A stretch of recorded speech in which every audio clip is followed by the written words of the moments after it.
Dengue, malaria ఒకేసారి వస్తాయా? ఎలాంటి లక్షణాలు కనిపిస్తాయో చెప్పారు డాక్టర్. వర్షాకాలం మొదలైంది. వర్షాకాలంలో దోమల బెడద పెరుగుతుంది.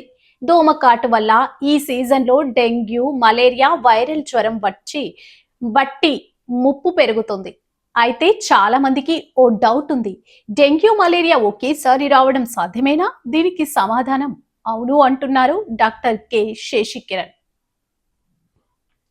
ఒకే సమయంలో రెండు రావడం సాధ్యమే అంటున్నారు. వర్షాకాలంలో దోమల ద్వారా వ్యాపించే వ్యాధులు ఎక్కువగా ఉంటాయి. ఇట్లాంటి సమయంలో ఒకే వ్యక్తి డెంగ్యూ, మలేరియా రెండిటి బారిన పడే అవకాశం ఉంది. రెండు వ్యాధులు ఒకే ప్రాంతంలో ఎక్కువగా ఉన్నప్పుడు ప్రజలు ఈ ప్రమాదానికి గురవుతుంటారు. ఇవి వేర్వేరు దోమల ద్వారా వ్యాపిస్తాయి. డెంగ్యూ ఎడిస్ దోమల ద్వారా, మలేరియా అనాఫిలసిస్ దోమల ద్వారా వ్యాపిస్తాయి. ఒకే వ్యక్తికి రెండు ఇన్ఫెక్షన్స్ రావడం అరుదే అయినప్పటికీ ఇది చాలా కీలకమైన పరిస్థితి. సకాలంలో గుర్తించకపోతే వ్యాధి ముదిరి ప్రమాదకరంగా మారే అవకాశం ఉంది. వ్యాధి నిర్ధారణ ఎందుకు కష్టమవుతుంది?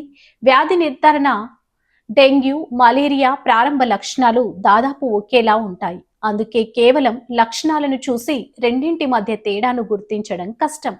రోగుల్లో సాధారణంగా తీవ్రమైన జ్వరం, చలి, తీవ్రమైన తలనొప్పి, కండరాల వంటి నొప్పులు, విపరీతమైన అలసట, నీరసం, వాంతులు, వికారం ఉంటుంది.